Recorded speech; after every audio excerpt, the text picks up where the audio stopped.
All right, everyone. Good morning, and thank you for joining us for our December edition of our KDE Commissioner School Counselor Advisory.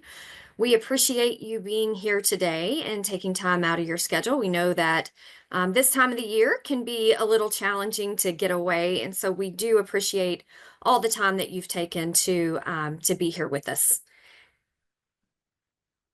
All right, just some basic housekeeping and attendances issues before we get started today.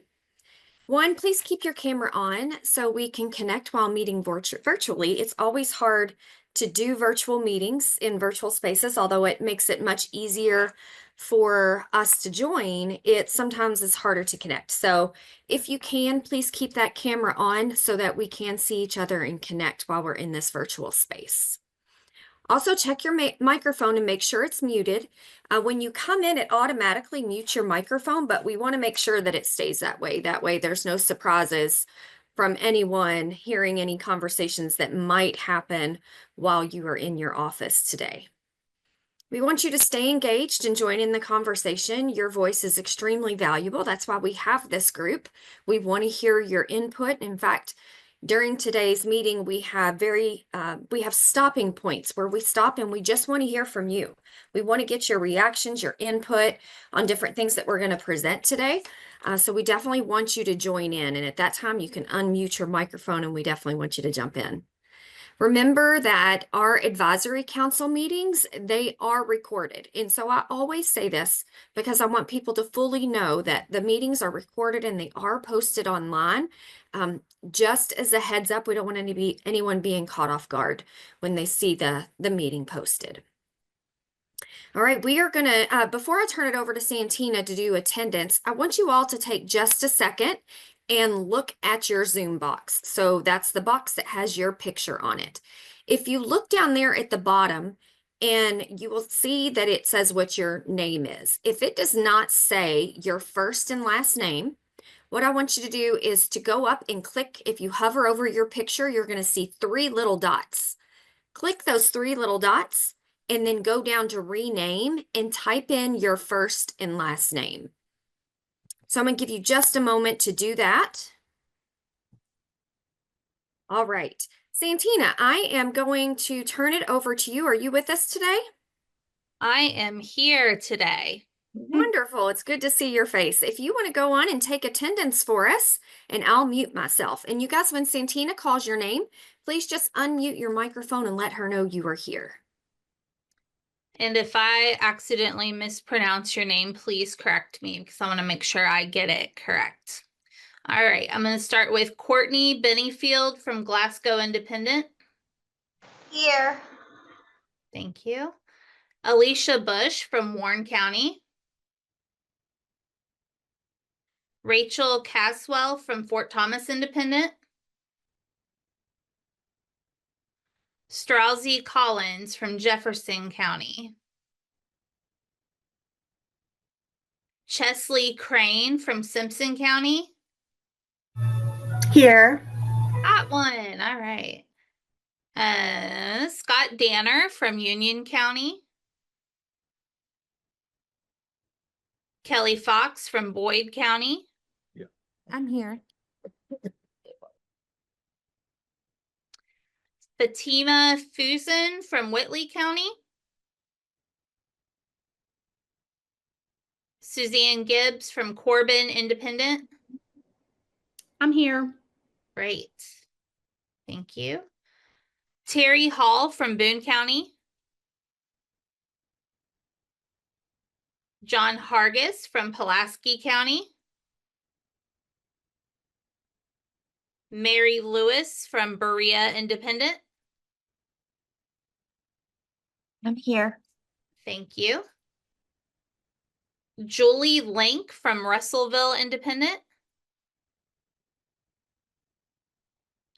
Jessica Longland from Boone County. Here. Great, thank you. Carla McCarty from Paintsville Independent. Carrie McGrath from Clark County. Antonio Melton from Fayette. Heather Moore from Boyd County. Here. Thank you. Paula Moore from Jefferson County. I'm here. Hi, thank Hi. you. Cordia Pickrell from Jefferson County.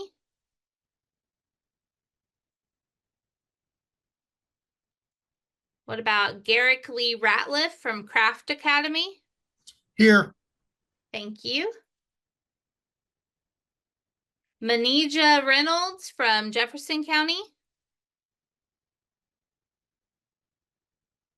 Mindy Rose from Callaway County. I'm here. Carl Shainsigal from Graves County. I'm here. Great, thank you. Jelena Wheeler from Russell Independent. I'm here. Thank you. Chloe Wiltshire from Lincoln County. And Kristen Williamson from Clark County. And Right. Santina, I think we had one person join while you were doing attendance. So whoever just joined in, if you can unmute, let us know who you are so we can grab your attendance.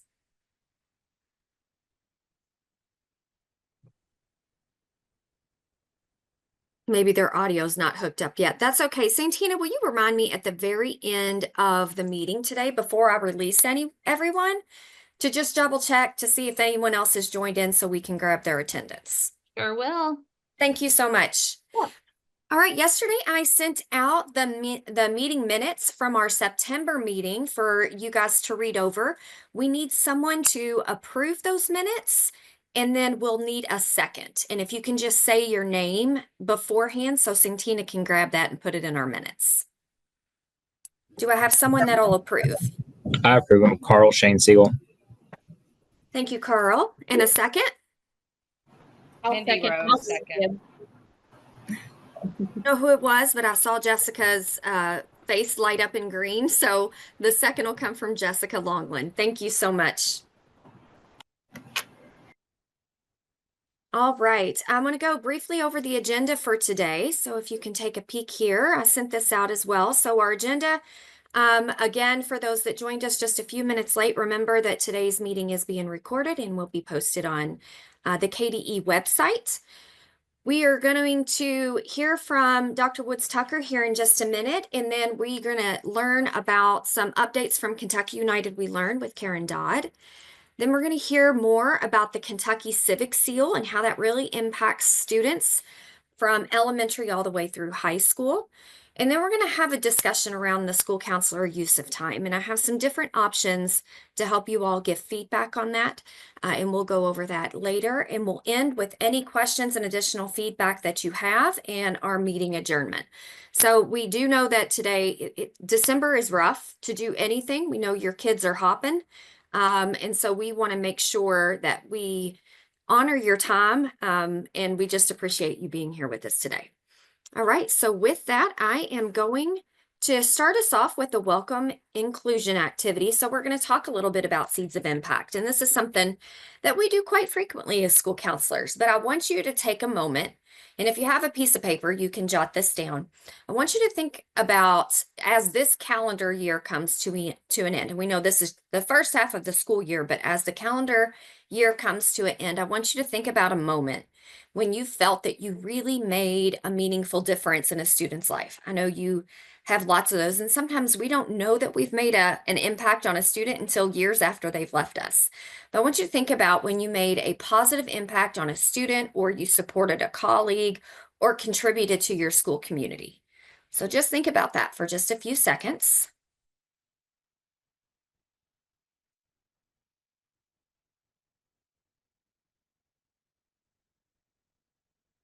As school counselors, there are times when we spend so much of our time thinking about all the things we didn't get done, all the things we didn't do, because we do all things, that it's nice for us to pause for just a moment and think about what have we done and change that perspective a little bit. So thinking about what we have done to really make a difference in the people that we interact with on a regular basis. And then I want you to think about looking ahead. So we said we were halfway through the school year almost.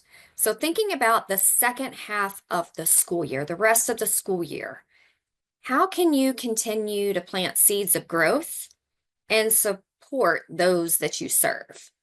So this is what it's going to look like. So you're going to write down a moment I'm proud of is, and then write down that moment that you made an impact. And my hope for the remainder of the year is, and write down an intention that you have. And I'm going to give you about 2 minutes to think through that, because rarely do we get the time to reflect. So I'm looking at my clock now. It is 10:12. I'm going to give you about 2 minutes to write that down. And then I'm going to ask a few people if they wouldn't mind sharing that. I'm going to mute my microphone. All right, we are at 10:14. Is there somebody that wouldn't mind sharing what your seed of impact is for where we are right now and where we want to go for the remainder of the year?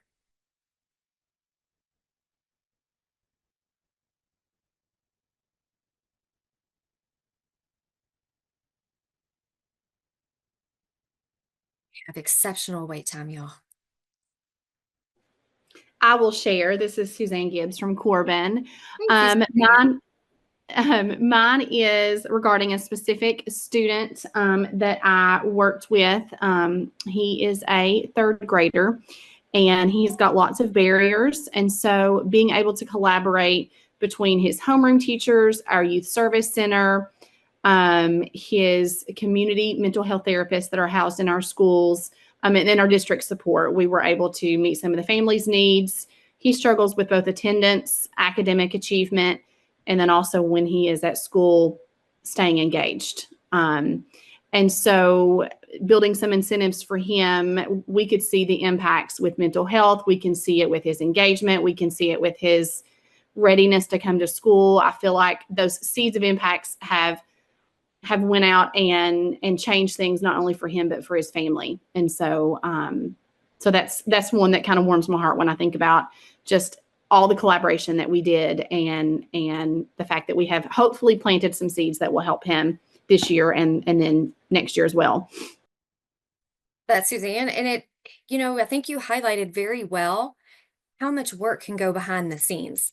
Like, it's not just a quick plan that someone puts together. You're collaborating with a lot of people to make sure this fella has everything he needs to be successful, and he's able to feel and experience that success so that we can hopefully keep him on that for the rest of the school year and beyond. Thank you for sharing.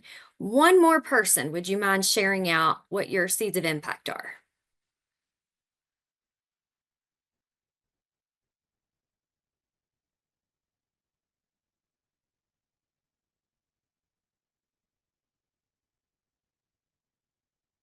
I will share. I'm Mindy Rose from Callaway County Middle School. Thank you, Mindy. You're welcome. So a moment that I am proud of is just I am starting to initiate a program where I am having students give me basically asking for who makes you feel safe and supported in our school and why. And so I have emailed students, I'm getting input from them, and ultimately taking that, and it's also my hope that I continue, is that I follow through with this program so that I am getting all of these amazing praises of things our teachers are doing well, which is making our kids look for the good in our school. And then I'm turning that around and I am making certificates and having kids sign it. And I want the teachers to know who sees them and why they see them so that I can encourage that really positive mindset and rewarding behavior in our school. Oh, I love that, Mindy, because you're not just hitting the students, you're hitting the staff too. Yeah. And so making such a big impact on the whole culture of your school. And this is certainly a time when we need it, right? Like, we need to try to lift everybody up, help everybody be the best versions of themselves. And that's something that you have been able to facilitate in your school. Thank you so much for sharing. All right, I want to now turn it over to Dr. Thomas Woods Tucker. He's our Deputy Commissioner of Education and our Chief Equity Officer here at the Kentucky Department of Education. Dr. Tucker, are you with us? I am with you. I'm moving around a little bit, but I am definitely with you all with some of my favorite people, our school counselors. You know, we talk about seeds of impact. I am, I guess, one of those seeds, or maybe I'm a flower. You know, I'm almost 60 years old, so maybe I'm no longer a seed. I'm probably a full-grown flower or tree. It was a school counselor that convinced me, that gave me the confidence that not only I could be one of the best students in our school, you know, if I settle down my ADD, but also it was this same school counselor, Mr. W.L. Brantley, bless his soul, who said I could go on to college and I could do anything that I want. You know, I think about the I think it's Progressive. Correct me, folks. The Progressive commercial, one of those insurance commercials or Carfax commercials, one of those things that deal with automobiles, where they ask one of the persons, well, who has given you the most confidence? You know, who can you rely on to trust? And I think they need to make a commercial utilizing our school counselors here in Kentucky, because that's what you do every day. I mean, you take students and you build their confidence no matter what their circumstances are, even, you know, whether it's a student coming from a traumatic home or student coming from a home that's really put together. You build that confidence in students, and it was a school counselor that did that. So please know that your seeds of impact do make a difference. And as Dr. Searcy said beautifully, you may not see them right now. It may take 50 years or 60 years in my case before you see it, but they definitely make an impact. So continue to make an impact in the lives of kids. I will be mercifully brief, but I certainly am pleased to bring some greetings, not only on my personal behalf, but also on behalf of our commissioner, our staff here at KDE. You'll hear from Karen Dodd, who will do a great job of discussing the United We Learn initiatives, but all of our colleagues at the Kentucky Department of Education and our State Board of Education. So a few quick announcements that I think that you all really should be aware of. The Kentucky Department of Education is resuming its chronic absenteeism campaign. So in January, you'll hear more information from Jennifer Ginn, our Chief Communications Officer, about initiatives we all can take on here in the Commonwealth to improve student attendance. So excited that that's going to happen in January. Also in the near future, and I do apologize, I don't have the exact date, Lieutenant Governor Jacqueline Coleman, many of you know, is an educator by trade, and is hugely involved in the mental health of all of our students. She and her team at the governor's office will be launching a campaign emphasizing mental health, particularly at the middle school level. And as we get more information, we'll be sure to disseminate that to you. And if they are looking for people to sit on some of those ad hoc committees, we'll be sure to get that information out to you. And if we're asked to recommend some folks, we certainly want folks who are on this call to be part of that very important campaign. Also, I want to remind everyone that nominations are being accepted for the 2026 Kentucky Teacher of the Year. We really have nailed some outstanding candidates for Teacher of the Year, and it was really difficult for the 2025 class for us to really find out who that teacher was. And we finally selected one at each of the three levels, then an overall winner. And I tell you what, they really represent the best of Kentucky. So you know of an outstanding teacher in your school, please feel free to nominate her or him for that specific award. And I think that it does. The application closes on September 15th. And then the last thing, it would be a bit of bragging on my part, but it's something that is applicable to all of us. The Kentucky Department of Education, hate to say my, never say my, and Dr. Searcy knows I never say that, but the Office of Teaching and Learning, an office that I work very closely with some tremendously talented people, there secured a $55 million literacy grant that's really going to be a huge game changer for the next 5 years for our school district. So really excited about that, improving literacy here in the Commonwealth. And of course, we have some great numeracy initiatives that are going on as well. Dr. Searcy, that's going to wrap it up for me, unless some folks have some comments, suggestions for me. Thank you, Dr. Tucker. Does anyone have any questions? All right. Well, Dr. Tucker, just thinking back of what you said about that you're no longer a seed, you're a tree. That's all right. We need trees in our educational community and in our profession because that's where we get shade and protection, and it tells us where we need to go in the future. So I am glad that you are a tree within the state of Kentucky and the Commonwealth's Education Department. Thank you so much for being here. Absolutely. And lastly, you see Dr. Searcy and our friends here, the confidence that our school counselors put in our folks, not only in our students, but also in our staff. So I am going to spend the rest of the day and even this weekend with my chest out, knowing that I am a tree and I am worthy and useful. So thank you, Dr. Searcy, and thank you, colleagues, for what you do every day. Thanks, Dr. Tucker. All right, we are now going to invite Karen Dodd, our Chief Performance Officer here at KDE, to do a presentation with us on Kentucky United We Learn. I'm going to click here for her. Thank you, Dr. Searcy. And thank you, Dr. Tucker. I want to echo what Dr. Tucker said about school counselors. I have 2 kids that have been through Kentucky Public Schools, and I personally have relied so much on the school counselors in their school here in Anderson County. I don't think my kids would have made it through without their school counselors there to give advice when it comes to going to college. And for me, just to help. We've been through some rough times as well, and the school counselors were always there for us. And so the job is super important. And it's one of the reasons I really wanted to be sitting in front of you today and talking with you about what's going on with, yes, the Kentucky United We Learn Council, but really the work that they're doing in conjunction with Kentucky is all about coming up with a new accountability model. And we're calling it a reimagined assessment and accountability model.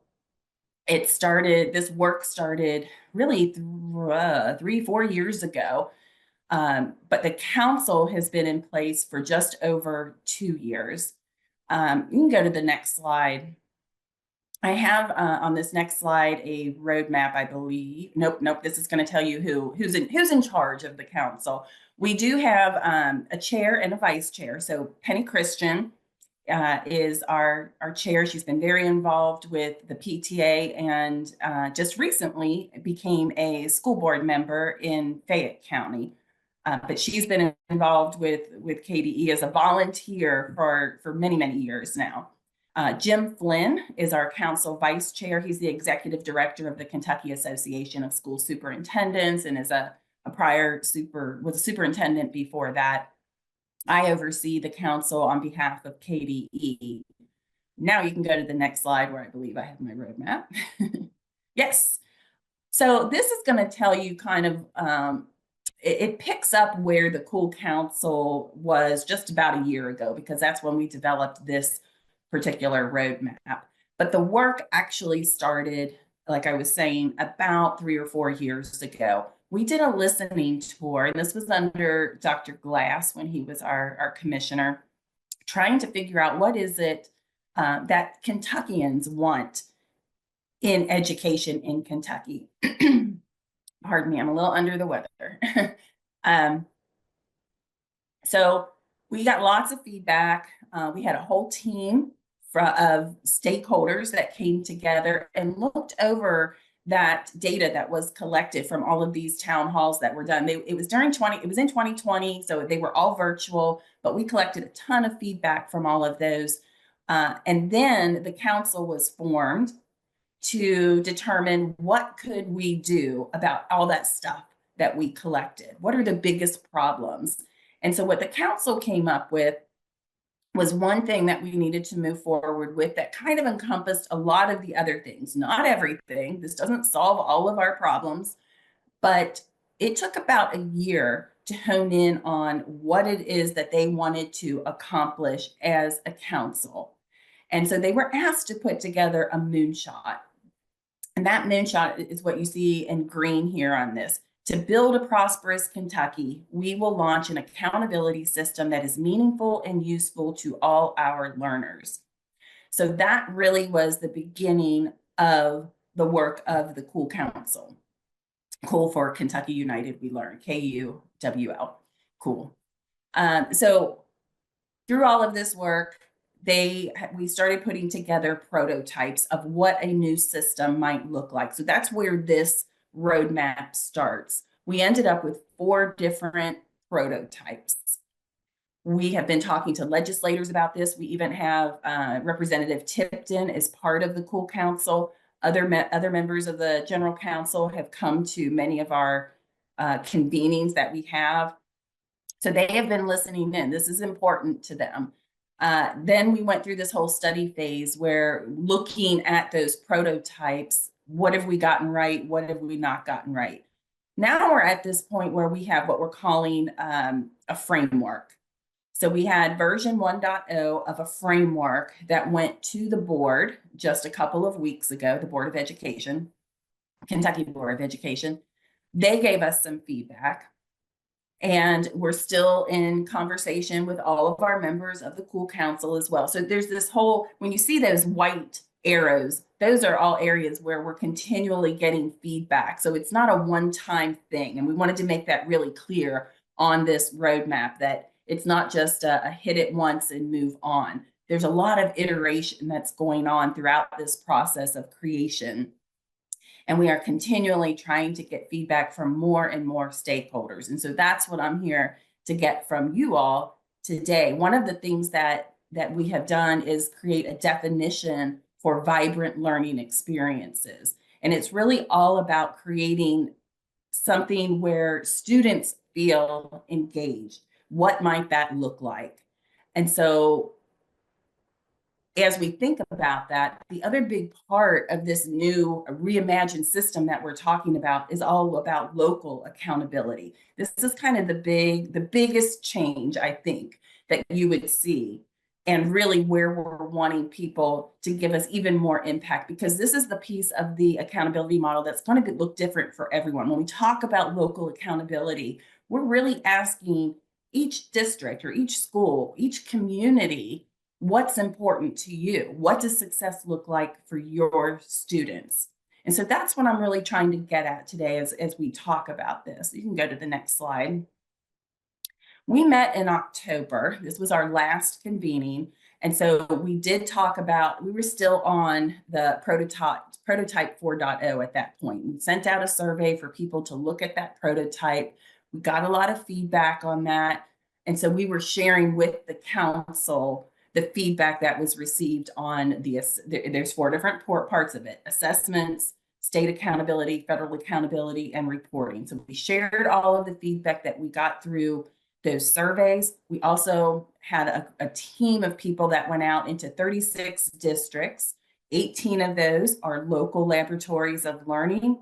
So those are folks that are doing some very innovative things in their district around vibrant learning.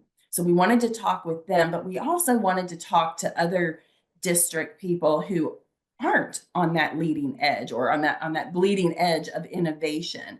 We wanted to hear from districts who are already performing well, districts who aren't performing well, and those that are in the middle, really trying to figure out what do they like about the current system, and what about this prototype 4.0 do they like or not like.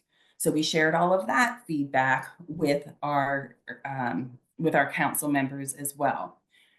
Then during the second day of our convening, we broke out into groups and really dug into what is really changing, what is most important. And this is where the whole local accountability really was coming out, and what our council members felt was most important, that we've got to give districts more of a say in what's important in their communities. So now we have this framework. You can go on to the next slide. We shared the framework with our council members. We also shared it with the board. And coming up in January, we are going to take a second version of this framework all across Kentucky. So we are going to start doing town halls. We have 9 of them set up, 1 in each region in Kentucky. We are I've just got off a call with our communications department, figuring out how we're going to get the word out far and wide. Every time I get on one of these calls with our advisory groups, I'm asking if you will help us to get the word out. We've got flyers that we want folks to help us post, or maybe send them out to parents through emails. Anything you can do to help us get the word out about these town halls would be greatly appreciated. And I'm going to give that information to Dr. Searcy so that she can send an email after this, and you will have all of that at your fingertips. But I really do want feedback from you today. So I think my next slide is a discussion question. How could school accountability systems be designed to better support your work as a school counselor, ensuring that the system aligns with what your students need and the resources that you provide? So I know that that's a lot of words. What I'm really asking is just, what is important? What's important to you and your students? What do you think should be looked at in a local accountability model? Do you hear things from parents or students or other community members that make you say, why aren't we looking at that? Why is it all about this and not about that? Do any of those conversations happen? Karen, first, I appreciate that you're coming to our school counseling role group to ask these questions, because I hear oftentimes counselors talk about what we're measuring and what we're not measuring, and what's important and what is not important. And so for you to make the very intentional effort to come here to get feedback, I want to thank you for that, for one. And then I want to also echo for you guys to please share. This is the part where we really want your voice. And when we look at leadership within our schools, everybody has a different lens, but nobody has the lens that you all have when we're thinking about whole child and what we really want to see our students grow in, and what's important for them beyond K-12 education, but how we want to help create citizens that are going to make our world a better place. So I will mute, and you guys please feel free to come off mute and share your thoughts on this. And I'll add, I did speak with our student council earlier this week, and they had a lot of feedback for us. So I'm very curious to see if the feedback that I get from adults is in line with what we get from our students.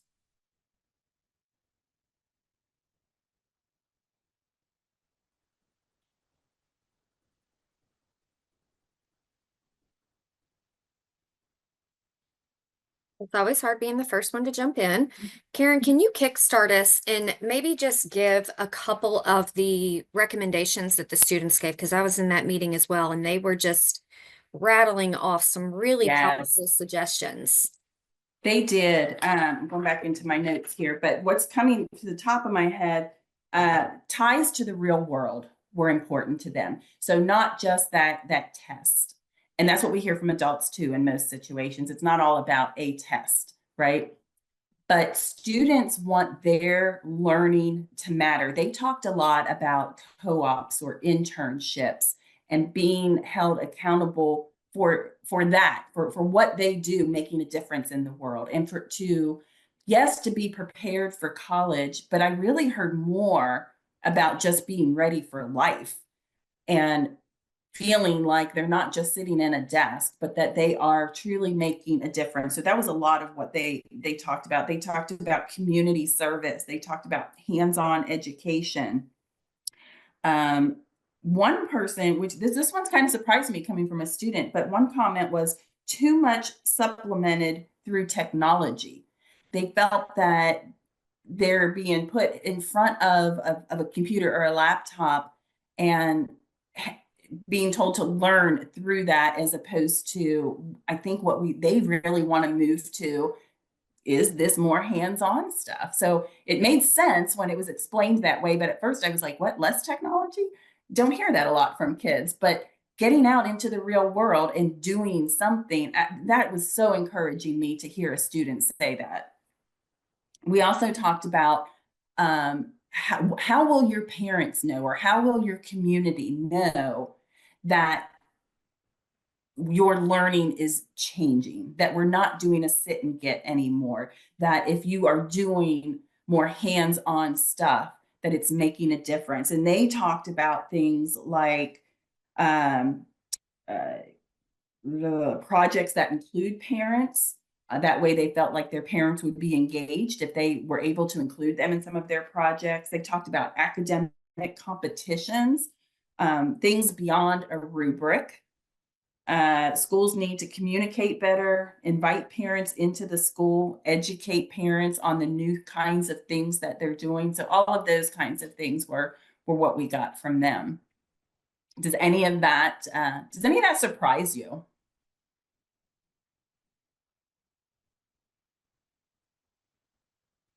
Usually this is a much more talkative group. I think everybody needs more coffee today.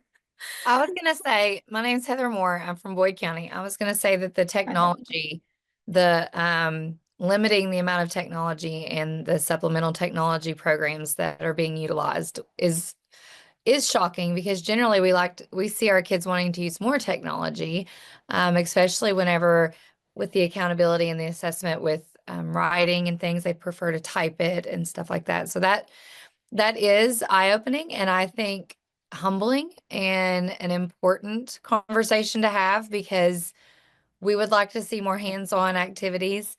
And I love that they're wanting to utilize the idea of connecting things to the real world more, and to show how this can apply to their real life as they continue to advance. And looking at more things like less university practice and more like trade school and things like that within our area. Those are skills that our students are striving to learn and to use. And how can we incorporate that into some accountability and assessment as well? Thank you very much, Heather.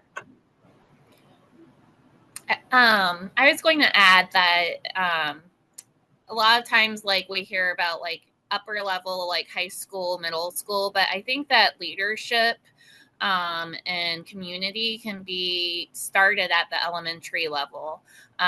We have a couple of different events at our school where our fifth graders really take on the leadership level. We do like a farm day where we invite schools from the city to come out.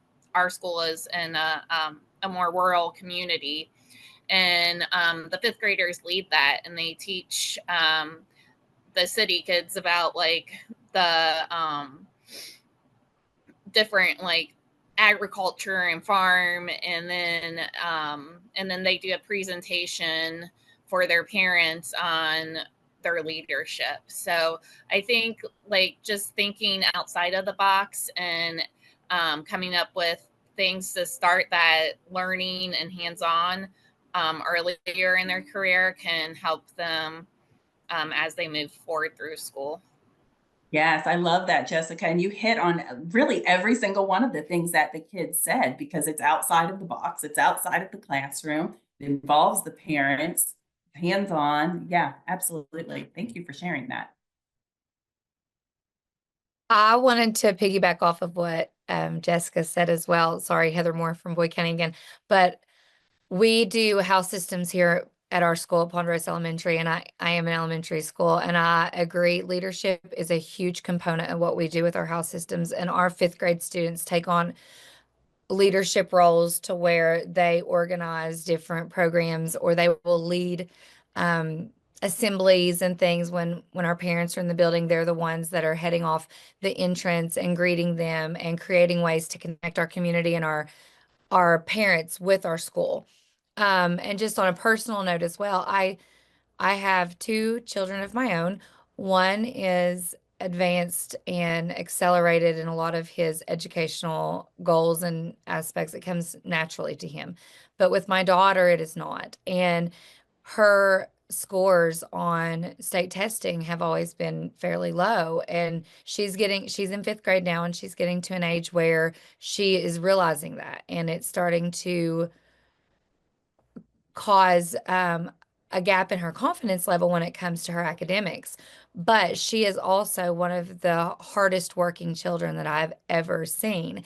And she will constantly strive to improve herself, however she can, but it doesn't come naturally to her. And testing is not an area where she shines. But she received the status of house leader, which there's only 8 out of all of our 5th graders. We have 60 5th graders, and 8 students are chosen to be house leaders for their house with our house system that we do here. And she is one of the 8 that was chosen. But academically, she is not one of the top in her class, but as a leader, she is. And her teacher actually submitted her for gifted and talented in the area of leadership and creativity because of what all she brings to the table. So Jessica, I love that you brought that up, and as a huge component, we are also a rural area here. And I think that sometimes that can get lost in what our culture and what our area is providing. So leadership is a huge thing. Thank you, Heather. And I've heard of, I was going to ask you, what is the house system? But as you kept talking, I've heard of it before. And it's kind of like this Harry Potter thing, right? Yes, actually, it's from Ron Clark Academy. That is where our philosophy and the initiative and everything came from. And that is where we are branching our system off of. But it is like a Harry Potter thing when you look at, to try and connect it to people who probably don't know it in another way. That's a very relevant connection, but it's just bringing our school together as a community and building that connection between kindergarten all the way to 5th grade within our whole staff, because there are some students here who aren't able to participate in extracurriculars, but they have a sense of belonging through our house system initiative that we bring here. I would That's just great. love to Thank you so add, much. I'm also in Boyd County with Heather, and if you're ever in the area and would love to come visit, Ponderosa is a phenomenal school, and they are up and running the house system so well, and they've added their own pieces to it that just makes that school climate and culture just rise way above the bar from others. So yeah, if you're ever in Ashland and would love to go at any point, they would welcome you. Yes, and we will be in Ashland for one of our town halls. So I am definitely writing that down, and I'm going to let the commissioner know that as well. We would love that. Absolutely. We would love to have you. Just let us know. Will do. Any other feedback? I don't want to cut you all short, but I know that you've got some other things to go through as well. Oh, I'm Mindy Rose. I'm at Callaway County Middle School, and I was just kind of going to piggyback a little bit off of what Heather was saying. And as far as accountability and how our work supports that, I really like that she discussed the state test scores and the standards which they're trying to get. And I wish that we had a system that focused more on individual growth rather than the whole proficient. We all know there's a bell curve. We all know kids that are never going to hit proficiency. And it's not because they're not working their tails off or our teachers aren't working their tails off. It's because of their natural capabilities and where they stop. And so I think if we had a system that focused more on individual growth, it would provide an opportunity for us to celebrate kids for working their hardest rather than feeling like they can never meet the standard to which we're holding them to. And so that's just kind of where my heart is, where I feel like if I had my choice in things, and when I talk to kids about it, I'm like, look, you're growing, you're doing, you're working, and let's celebrate that and just forget that there's this other thing. But that's easier said than done. So Mindy, I hope I make your day when I tell you that growth is definitely going into the new accountability model. We heard from at least 90% of superintendents who said the exact same thing. Now, that doesn't mean we're not going to have proficiency, but growth is going to be added in there as well. So thank you. Well, Karen, I really have a question. Yeah. Oh, I'm so sorry. No, go ahead, please go. As I've been listening, I just had a wondering, are there other committees that within KDE that you all are like collaborating with? What comes to mind with some of the innovative things that are exciting me about what you're talking about are also some of the challenges with teacher shortages, especially in special ed and, some of those areas. So even mental health practitioners, just wondering, how you guys are working with maybe other committees to see this work through. Yeah, this is a full agency initiative. United We Learn is the vision of the Kentucky Department of Education. So everyone across the agency is aware of this and working on it in some capacity. I am going to all of the advisory groups, and we have at least 15 different advisory groups. So, superintendents, principals, teachers, school counselors, students. I know we have other, like I said, we've got at least 15 different advisory groups. So I am asking this question of everyone. I put a link in the chat here, and this is what I'm going to be sharing with Dr. Searseed and ask her to send this out to all of you, because not only would I like to hear your voices from those of you here in the advisory groups, but if you could go and talk to a teacher or even just share this link and ask them to answer this question. The more we can get this out. This one is just for school counselors, but I have a separate link for all the other stakeholder groups as well, so that we can keep track of what we're hearing from all the different stakeholders. So we are gathering this information as much as we can from as many people as we can. And that's the whole point of the town halls as well.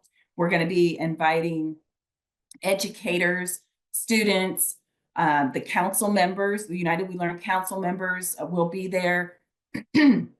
Folks from Kentucky, we're inviting legislators, we're inviting business leaders, going through the chambers, and just asking our co-op directors to reach out to any of their contacts as well. So we want to get as many people as we can into these town halls to hear the voices of everyone and see how they're liking what we have so far, because we're still open to changing what we have based on what we hear from everyone.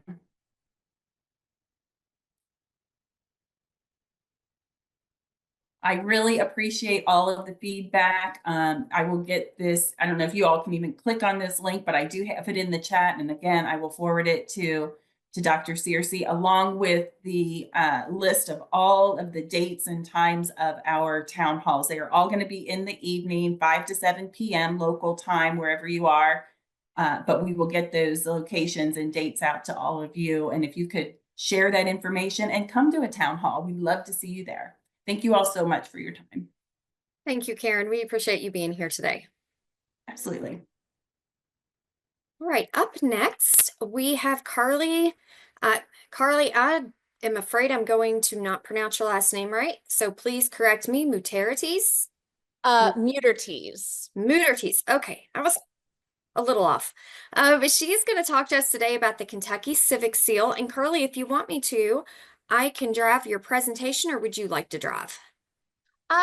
You can go, and then we don't have to worry about screen sharing and all of that. I have the tendency of doing a whole presentation without my screen being shown. So we can let you drive. And I actually just put the deck in the chat as well for anyone who wants to look at anything after the fact. And I'm so excited to be speaking with you all today. My contact information is here on the deck if you want to talk with me later. And I'm really just excited. I got to kind of sneak in during the other presentation from the United We Learn Council. There's a lot of overlap with what I'm going to talk to you about today in terms of the Civic Seal and how we conceive of this program. So I'd love to follow up with some of you all about it. But before we dig in, let me introduce myself a little bit more, and you can leave it on this slide too, that's fine. Like I said, I'm Carly Mutertes. I am a former Kentucky teacher. I taught high school here in Lexington, Kentucky, where I'm based. I'm also a product of Kentucky schools. I wear a couple different hats. My day job is I have a learning design company, and I work with districts all over the country in terms of building more student-driven, inquiry-based curriculum across the different subject areas. We support schools in all kinds of ways towards inquiry and, again, more culturally responsive practices. But I'm here today to talk to you about my work in Kentucky, specifically around civics and the Civic Seal. For several years now, I've been a part of the Kentucky Council for the Social Studies. And I've done a lot of advocacy work through them as it comes to civics. So the Civic Seal is a product of one of those collaborations that we're going to talk about today. Before you move to the next slide, just want to point out that we do have a website if you want to dig into any additional materials. We have student-facing and teacher-facing resources, as well as a white paper that articulates a lot of the things that I'm going to talk about with you today.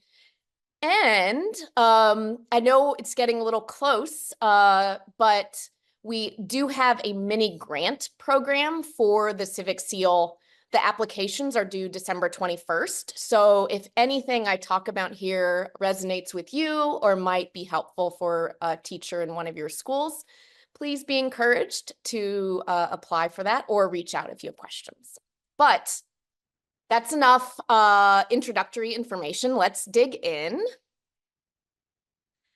So, the state of democracy in K-12 civic education. I start with this slide. These are all just headings or titles of newspaper articles from the last few years when typing in civic education. So none of these headlines, I'm sure, are surprising to you. For those of you who've been in education for the last 10 plus years.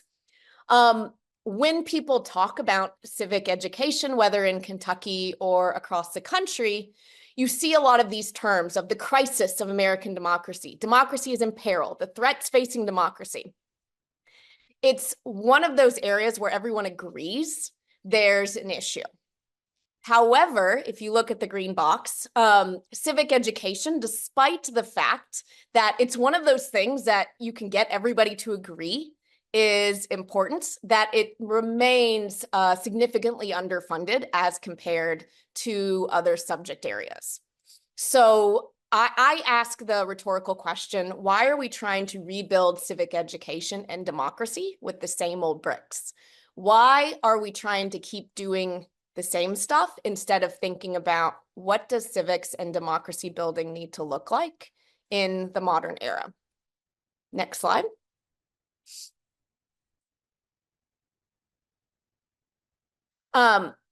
So, and just a little primer on graduation requirements. I know you all are counselors, so you're probably aware of this, but just as a refresher, currently in Kentucky, the civics requirement is for students to either take a half credit of civics at the high school level or to take the civics test. That is a district decision. However, if you can click into that link, the Secretary of State's office did a civic health assessment in 2023. And one of the findings that I found particularly interesting is that, oh, this is a different study. So this is a study that just says civics tests don't actually measure anything useful. That studies have found that students who just take multiple choice tests on civics, they might have some content knowledge, but they're not getting actual opportunities for them to apply that knowledge. And also, like I was saying, the Secretary of State's office did a civic health assessment last year as well. And a very interesting finding there was that students actually had less civic knowledge in high school than they did in elementary school.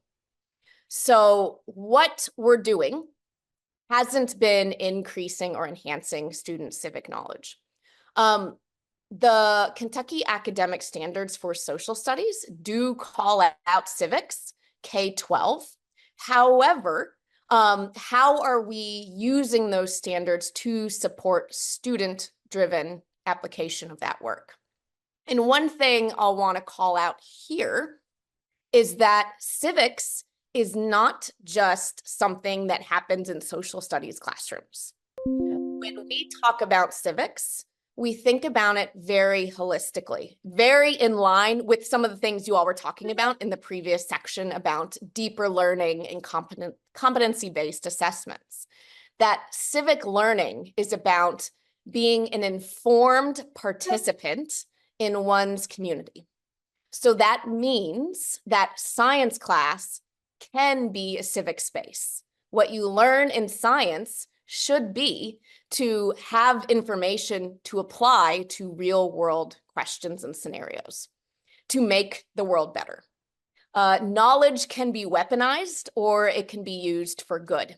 And the idea here is, how are we preparing students to apply what they learn, no matter the subject area, apply it to a real world issue, particularly ones that are important to them, are authentic to them. So thanks, Karen. I'll probably be following up with you. So you can go to the next slide.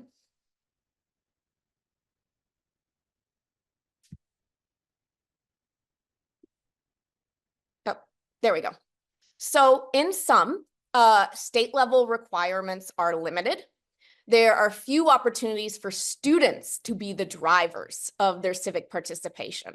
And I say this, I'll call this out specifically. There are some civic engagement projects out there that some schools use that I think are generally good. However, there's a number that really focus on traditional politics, like having students write a policy brief. Some students are going to be really into writing policy briefs, but that's not going to resonate with a lot of students. That's not going to be authentic to how students participate in civic spaces right now, or ways they want to participate. So we want to think about how we're giving student-driven opportunities to engage. Routine opportunities are not systemic. It is not something routine. It is not something that lives throughout their learning experiences. Again, the idea of what we learn in the classroom can be applied meaningfully out of the classroom. And most importantly, teachers need supports to be able to do this. I'm not a professor, but I continue to do research with colleagues at UK. And that's one thing we see over and over is teachers want to help their students do this, but they need support.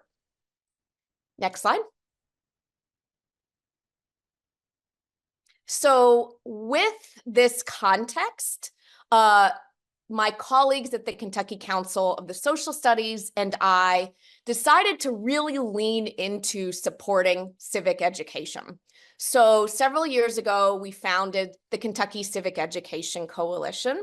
That is a group of advocates across the state and across education spaces who support informed, engaged civics. This includes teachers and district leaders, but we also have elected representatives. We have people who represent museums, nonprofits, and we've even had student members who have been absolutely fantastic.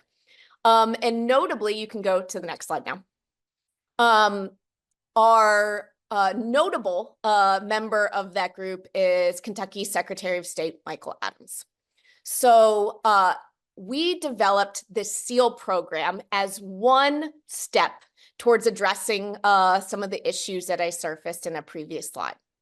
I want to say that this isn't a panacea in terms of addressing civic education and some of the issues I addressed, or addressing student disengagement and these other social and academic outcomes that we want to foster in students, but it is a step towards that. So in partnership with the Secretary of State's office, we built out a Civic SEAL program to recognize Kentucky's young people who practice civic engagement. So we want to encourage more civic engagement as a habit in small ways and in big ways. We want to support development of civic dispositions to be a positive contribution to your community or communities, actually, and to think about different opportunities of civic engagement that are going to be authentic to those students and their context. Next slide. So here, I'm gonna call out some few things that I think make the Kentucky Civic SEAL better than other SEALs. So there are other civic seals in the country. Not every state has them, only a handful do. I don't say this here, but I'll call it out. We are the first red state to have a civic seal program. There are blue states, there are purple states. We are a red state with a red state elected official supporting that. I call that out because oftentimes civic engagement is associated with partisanship. And the fact that we have civic seals in mostly blue states, I think continues to feed that narrative. So we're very proud to be in a red state, in red and blue areas of the state as well. We have had people pilot the seal in rural Appalachia, as well as in Louisville and Lexington. So we're very proud again of the fact that we're kind of dispelling a stereotype of this work. Because again, civic education is something people across the aisle can all support. We're also really special in that this Civic Seal program recognizes students at all 3 grade bands. We are the only state that does that. And what's really important about that is we're thinking about citizenship as something everyone is a part of. And also that particularly elementary schools are fantastic spaces to foster civic dispositions, because the way students engage with one another, engage across difference, some of the processes that can live in an elementary classroom. I tell people that I think elementary classrooms is where civics can really like show its magic, right? So thinking about civic education across grade bands. And I actually wrote it down. Mindy, you were talking about how exceptionality looks different from student to student. That is a really key portion of this. So the Civic Seal, which I promise I'm going to tell you what it actually is here in a second. But the idea with this program is to meet students where they are on an individual basis, but also thinking about their school context. So exceptionality looks different from Louisville to Johnson County. It looks different from your first period to your second period, right? So the idea here is that exceptionality looks different from student to student. And so local decision makers are really the drivers of this Civic Seal. Unless I get too verbose, I can talk through a couple examples of how the Civic Seal has manifested the last couple of years. But it's really grounded in, again, local decision making. We wanted to let you know you have about 8 to 10 minutes. Perfect. That's perfect. So, and this program is also grassroots. So I say that because I'm not being paid by anyone to be here. This is my service work. And the Civic Seal is really growing with people through grassroots, through communication. And that's one of the reasons why I wanted to talk to you all here. Go to the next slide. I am going to quickly, I promise, go through the criteria. You can read about them. We can set up a meeting and I can wax philosophic about each of them. And they're also described along with their scholarship in that white paper. But the first one, which is the most important, I would argue, you can go to the next slide. I'll actually kind of focus here and talk through them, and then you can dig into the different slides if you want to learn more about them. But we have 4 primary criteria for the Civic Seal. First is a student-driven civic engagement project. This is where students identify a topic of interest to them. They design a project that is authentic to them and their interests and the topic itself, and take action on it. This can be in traditional political spaces. This can really be a civic or community project. The idea here is that we're giving students an opportunity to become informed on something that's of interest to them or something they're learning about in the classroom and taking action on that thing. You can look through the examples in some of the resources. This does not need to be a partisan issue. One of our pilot schools, actually a whole class, did a multifaceted civic engagement project. They collectively decided on animal welfare in their county and did a multi-tiered project in how to address that in a way that is responsive to the local context. So again, this can look like many different things, but the idea here is students are driving the work, they're becoming informed, they're practicing skills, and they're taking action in a way that's authentic to them. The other quick thing I'll note is these don't have to be grandiose projects. My example I always give, particularly for elementary students, is a student could decide that they want to talk to their parents or guardians once a week about the news for the whole school year. And I love that example because that's a form of civic engagement. It is not burdensome.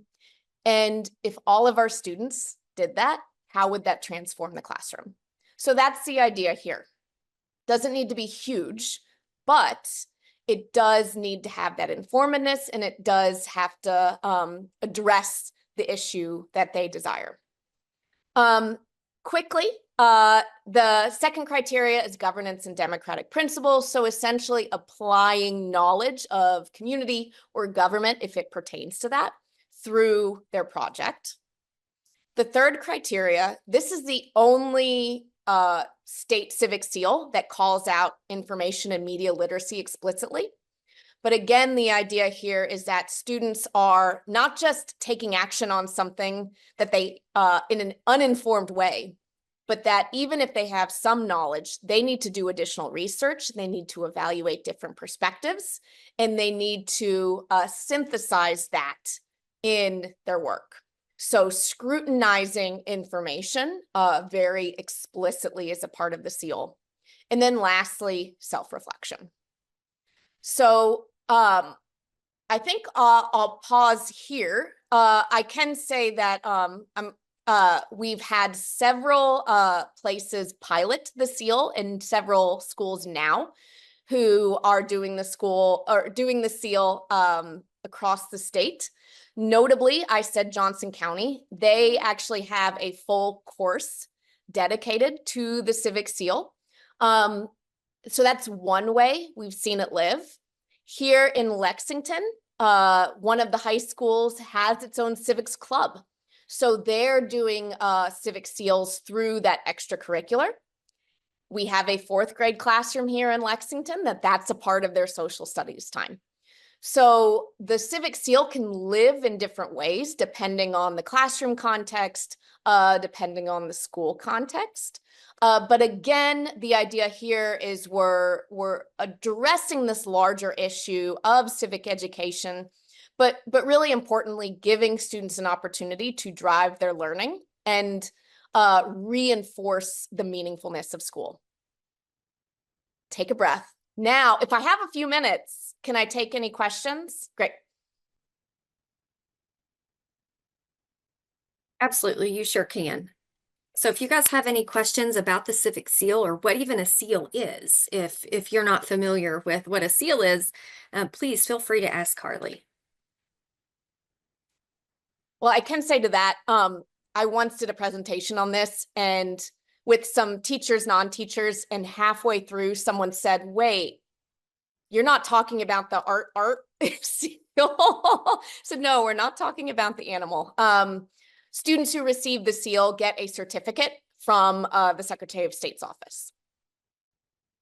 But other schools are doing other ways to recognize it. Like I know some schools are doing like a cord at graduation to recognize receiving the seal. That's all decided by the school or district. Thank you.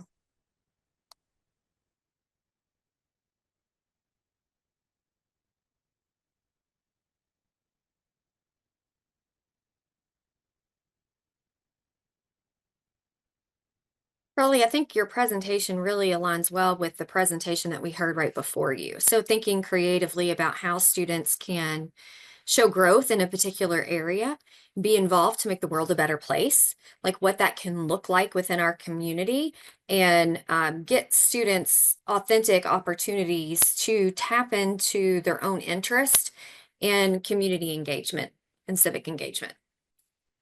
Yeah, I think there's really strong alignment. And even though we frame this as kind of a standalone program, the bigger vision is that this type of application can and should be happening pretty regularly. So not just in a social studies class, but across different subject areas. So yeah, I would encourage anyone, please check out some of the information that's in the deck and that we have on the website, and don't hesitate to reach out with me. I'm happy to meet with you or any interested teachers or administration who's interested in the seal. You and I am not, I don't want to call anybody out, but I really want to hear feedback. Garrick, I know you are with the Craft Academy, and the Craft Academy is such a unique opportunity for kids. In thinking through, I'm sure your students already do components of this. And how do you see students really getting involved in some of the civic activity, specifically with our Craft Academy?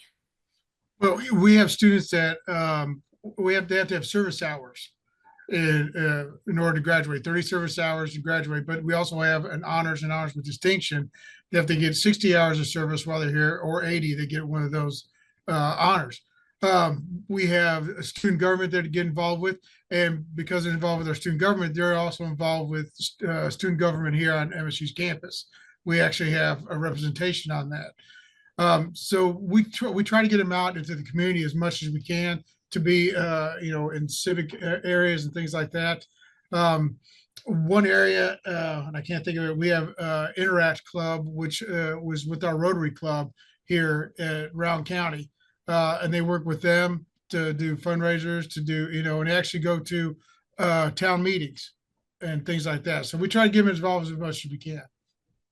Thank you. And are those like, are students choosing the way they do community service and how they get out and interact within the community, or are they given specific areas they can pick from? What does that look like?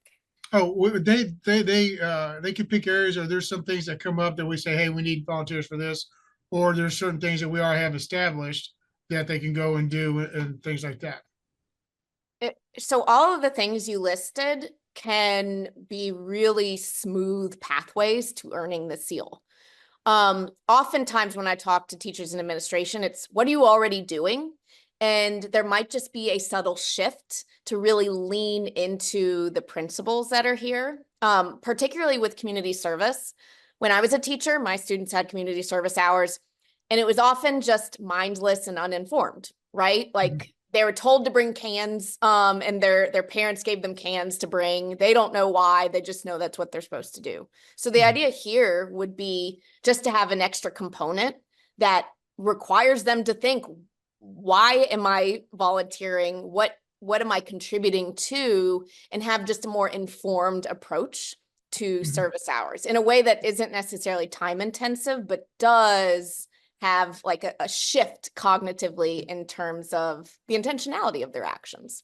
Yeah, we have them all, collect food for Thanksgiving baskets, stuff like that. We also have them deliver that.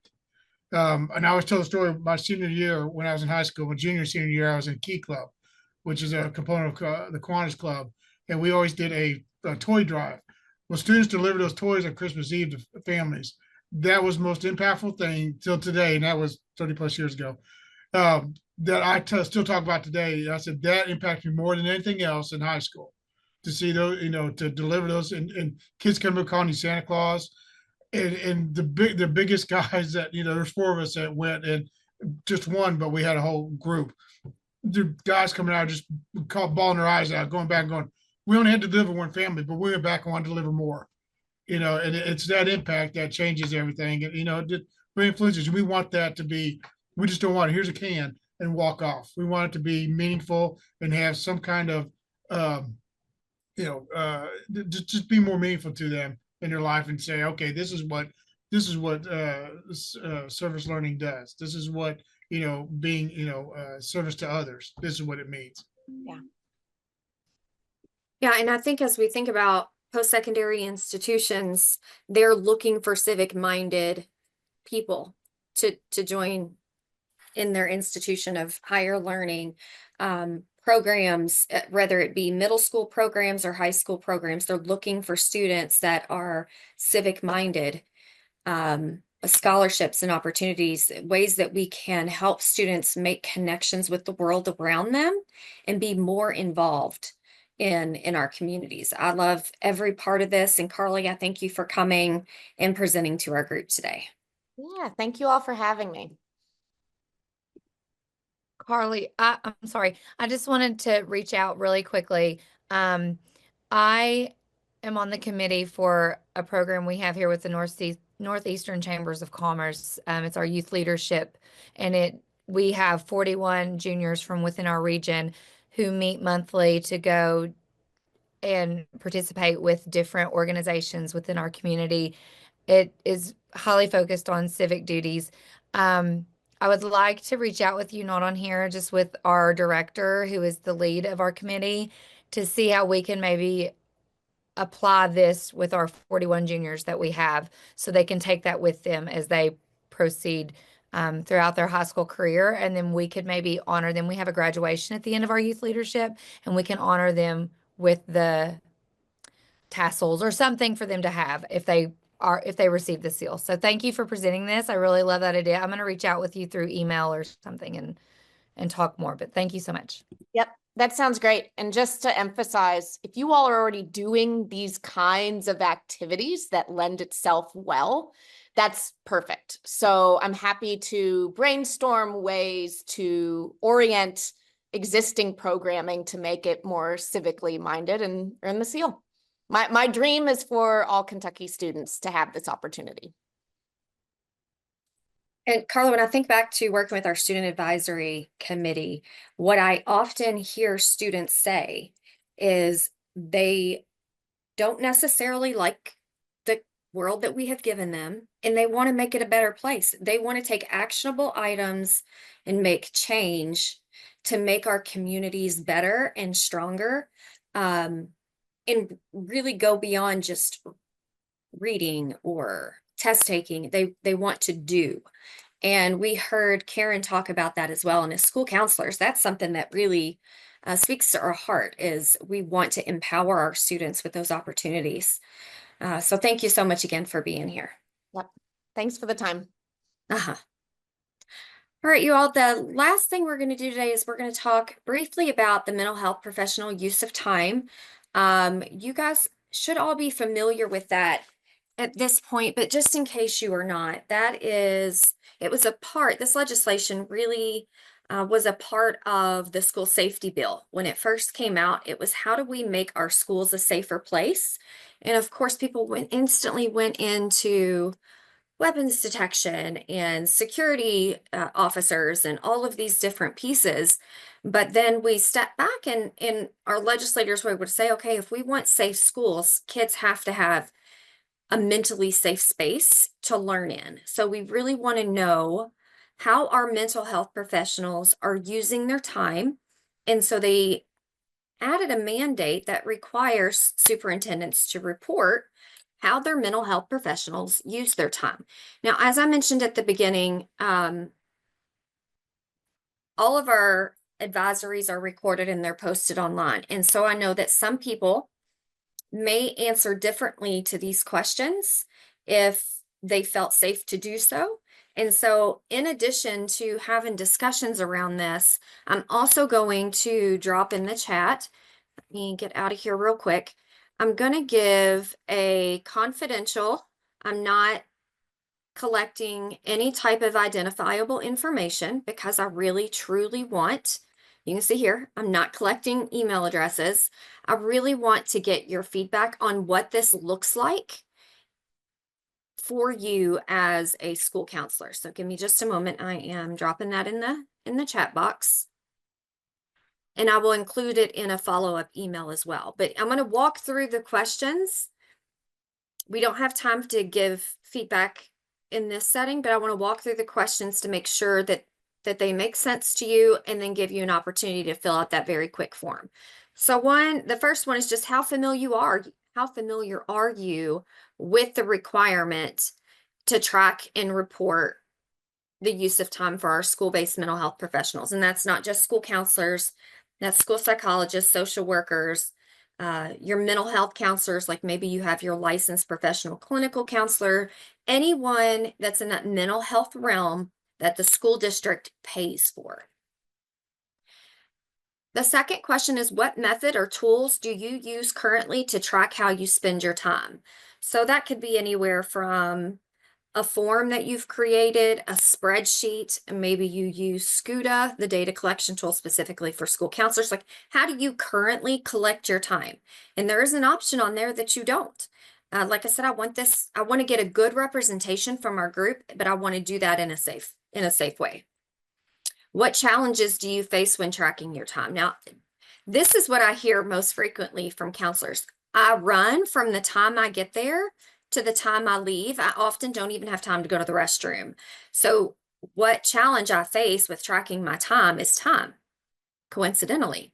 But that could be anything, any challenge. Like maybe it's not just time. Maybe you also have a hard time wrapping your head around what tracking your time could even be, or that you're pulled in so many different directions, you forget everything that you've done at the end of the day. So open-ended, what challenges do you face? And how is your track data collected and reported at your school or district level? So we know that we're having superintendents submit this data report, but what does that look like for you? When you collect your time, how are you sharing that? Are you sharing it at the school level? Do you report it to someone at the district level? What does that look like specifically for you? Are you involved in the data review process before it is submitted? So November 1st is the date for superintendents to submit that information. Are you involved in that? Do you get to review the data that is submitted before? And do you feel the data collected accurately reflects your work? So I've collected data from school counselors in my previous role as well before I got here at KDE. And what I would often hear from school counselors anecdotally was very different than what I saw in the data that was reported. So when you look at your data, do you feel like that accurately reflects your work? Have you noticed any positive impacts that this specific legislation has brought? Any greater awareness of your work or improved advocacy for your mental health services? Again, I want you to be honest here. What concerns, if any, do you have about the mandate? And do you have any suggestions regarding data collection? Now, from a KDE perspective, we can only collect what legislation mandates.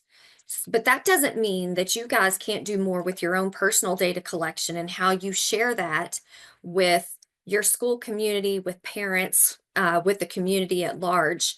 Like what does that look like for you? And so I've dropped that link in the chat box for you to be able to fill that out. Again, confidentially, I'm not collecting email addresses. I don't ask even what level you work at. Like I want you to be able to give us this feedback in a safe way.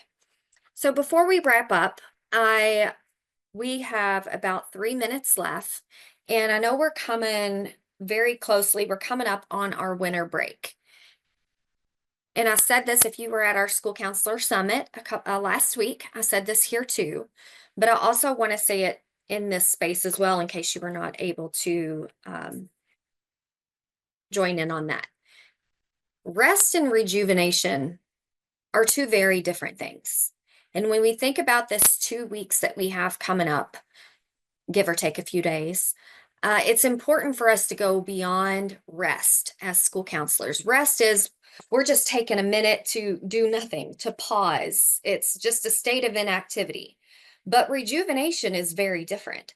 Rejuvenation says that we're going to make a concerted effort to do something that improves our well-being and our personal state. So we're not just not doing anything, but we're going to do something that improves us. And so that can look different for a lot of different people. So for me, I really enjoy reading books that have nothing to do with work. They have nothing to do with data collection. Like I can just take a minute to read I like to do mindfulness to sit in my own thoughts for a little bit and try to clear everything out of my head. Some people like to do yoga, whatever it is. I want you to make sure that you take not just time for yourself but be really intentional about how can you pour into yourself to rejuvenate yourself as an individual before the second half of the school year starts back up. And then the second thing is, I love this quote by Brene Brown. She says, "We don't have to do all of it alone. We were never meant to." There is no professional that is on call 365 days a year, 24/7. Not one professional, and neither should you be. So before you leave for your winter break, put that out of office reply on your email. Let folks know that you are disconnecting, but if there's an emergency, this is how they can get in contact with people within the community. Like, this is an opportunity for you to unplug, say, I know you may need support, and this is where you can get it if you need that. So my hope for you today as we close out is that over the next couple of weeks that you have that opportunity to rest and rejuvenate and connect with all of those that you love. And that is all that we have for today. Thank you so much for being here. Before you log off, though, I do want to pause and ask if there was anybody that joined in after we did our attendance at the beginning. If you can come off mute and let everybody know, let us know that you're here so we can get you for our attendance purposes. Terry Hall was late. I got you, Terry. Thank you. Anyone else that joined in that we need to get your attendance? Carrie McGrath from Clark County. Thank you, Carrie. So glad you were able to join. I know it's so hard this time of year. Well, it's Thank hard. you. If we're honest, it's hard any time of the year. All right, y'all. Thank you so much. I hope you have a great day, and I'll see you in February for our next advisory meeting.